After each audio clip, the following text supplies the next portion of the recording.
released the first foldable phone, but there are pioneers with the trifold devices.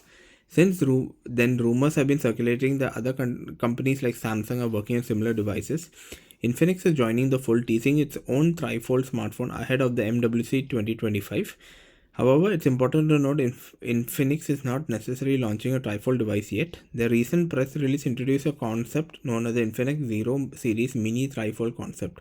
From the renders, the design offers a fresh take on trifold phones. Unlike Huawei and Samsung book-style fold, Infinix is going for compact trifold clamshell design. The smaller and more portable device will even feature double as a action camera, perfect for attaching to a bike or bag for an FPV perspective.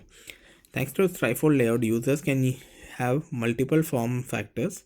You won't be able to open and close. One or both displays can be folded down, making the device even more compact.